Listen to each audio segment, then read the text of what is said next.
আমরা চাই এবং প্রত্যাশা করি যে পঞ্চগড় 1 আসন সহ বাংলাদেশের প্রত্যেকটি আসনে একটি স্বচ্ছ সুষ্ঠু নিরপেক্ষ নির্বাচন হোক, যেখানে কেউ পেশি শক্তির প্রভাব কিংবা কালো টাকার প্রভাব কিংবা দলীয় প্রভাব খাটানোর চেষ্টা করবে না, যেখানে কেউ প্রশাসনকে প্রভাবিত করার চেষ্টা করবে না, ভোটারদেরকে প্রভাবিত করার চেষ্টা করবে না। ভোটাররা তাদের জায়গা থেকে স্বেচ্ছায় যাকে পছন্দ হবে তাকে ভোট দিবে। এর ফলশ্রুতিতে একটি স্বচ্ছ নির্বাচনের পর যেই নির্বাচিত হোক না কেন, আমরা আমাদের জায়গা থেকে তাকে বিজয়ী হিসেবে অবশ্যই নির্দ্বিধায় মেনে নিই। কিন্তু বিগত কয়েকদিনে মাঠ পর্যায়ে ঘুরে আমাদের কিছু তিক্ত অভিজ্ঞতা আছে, যে কথাগুলো আমরা আমাদের স্থানীয় পর্যায়ে যারা নেতা কর্মী তাদের কাছে থেকে শুনেছি, সাধারণ যারা মানুষ তাদের কাছে থেকে শুনেছি।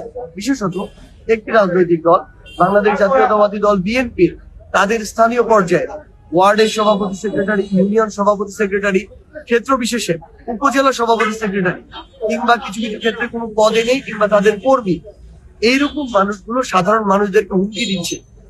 তারা তাদের জায়গা থেকে বলছে যে যদি ভোট না দেয় নির্বাচনের পরে দেখে নিবে। তারা তাদের জায়গা থেকে বলছে যে যারা আমাদের সনাতন ধর্মাবলম্বী ভাই বোন তাদেরকে বিভিন্ন ভাবে হুমকি ধামকি দিচ্ছে, ভয় দেখাচ্ছে। আমরা আমাদের জায়গা থেকে স্পষ্ট করে একটা কথা বলি, ভয়ের রাজনীতি বাংলাদেশে আর চলবে না। যারা এই ধরনের দমন পীড়নের রাজনীতি করতে চাইবে তাদের পতন কেমন হতে পারে তার নজির 1 বছর 4 মাস আগে বাংলাদেশে স্থাপন হয়েছে।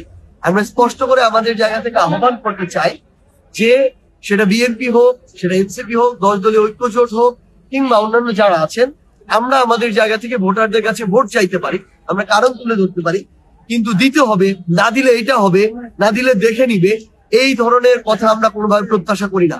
আমরা আজকে স্পষ্টভাবে মৌখিকভাবে অভিযোগ দিয়েছি, পরবর্তীতে আমরা প্রয়োজন হলে লিখিতভাবে অভিযোগ দিব, প্রয়োজন হলে আইনগত ব্যবস্থা নিব, কিন্তু আমরা এটা কখনো মেনে নিব না। আরেকটা জিনিস আমরা আমাদের জায়গা থেকে স্পষ্ট করে বলি, আমরা ছোটখাটো যে বিভিন্ন রাজনৈতিক দলে নির্বাচন আচরণ বিধি অতিক্রম করা, এগুলো নিয়ে এখন পর্যন্ত অভিযোগ সেভাবে দেই নাই। আমরা মনে করি একটু এদিক ওদিক হতেই পারে। যেমন ভাবে আপনারা দেখবেন বিএনপি বেগম খালেদা জিয়ার শোক বার্তার নামে যে লিফলেটটি ঘরে ঘরে নিয়ে গিয়েছে, এটা আলটিমেটলি কি? এটা হচ্ছে ওই ঘরে ঘরে লিফলেট নিয়ে গিয়ে সিম্প্যাথি নেওয়া ভোটের জন্য, এবং এটা হচ্ছে ভোট চাওয়ার আরেকটা উপায় বা হচ্ছে সিস্টেম বা প্রক্রিয়া। আমরা এটা নিয়ে কোনো অভিযোগ করিনি। গতকালকে তারেক রহমান আমরা নিজে দেখেছি একটা দলীয় প্রধান হিসেবে তিনি একটা কার্ড দেখাচ্ছেন করাইল বস্তির ওই প্রোগ্রামে, দেখিয়ে বলছেন এটা দিয়ে এই হবে এই হবে, যেটা নির্বাচন আচরণ বিধির সুস্পষ্ট লঙ্ঘন।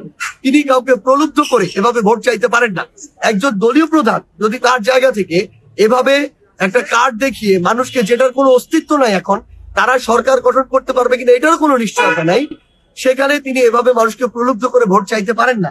তারা এরকম আচরণ বিধিগুলো লঙ্ঘন করার পরও আমরা এখন পর্যন্ত অফিসিয়ালি কোনো অভিযোগ জানাইনি। আমরা আমাদের জায়গা থেকে সুষ্ঠু প্রক্রিয়া আমাদের এই কাজগুলো করে যাচ্ছি। কিন্তু আমরা একটা কথা বলি, আমরা কোনো ধরনের কোনো ভোটারকে, আমাদের কর্মীদেরকে, আমাদের সমর্থকদেরকে, আমাদের দলীয় নেতা কর্মীদেরকে, আমাদের 10 দলের যে কাউকে যদি ভয় দেখানোর চেষ্টা করা হয়, হয় প্রশাসনের ব্যবস্থা নিতে হবে, না হলে আমরা মাঠ পর্যায়ে প্রতিরোধ গড়ে তুলব। একদম স্পষ্ট করে বলি, কাউকে এই সুযোগ দেওয়া হবে না। এই বাংলাদেশ 24-এর আগের বাংলাদেশটা, যে একটা রাজনৈতিক দল দমন পীড়ন করবে আর বাকিরা এটা নাটক দেখবে, নাটক দেখার সময় বাংলাদেশে আর নাই। একদম স্পষ্ট করে আমরা বলে দিতেছি, কাউকে এই সুযোগ দেয়া হবে না। আমরা প্রশাসনের কাছে আহ্বান জানাই, অন্যান্য রাজনৈতিক দলগুলোকে বলে দিচ্ছি, আমরা চাই স্বচ্ছ সুষ্ঠু নির্বাচন হবে, আমরা সহযোগিতা করব। আমরা এখন পর্যন্ত কাউকে ধমক দেইও নাই, আমরা দিব না, এটা আমাদের রাজনৈতিক ক্যারেক্টারে নাই।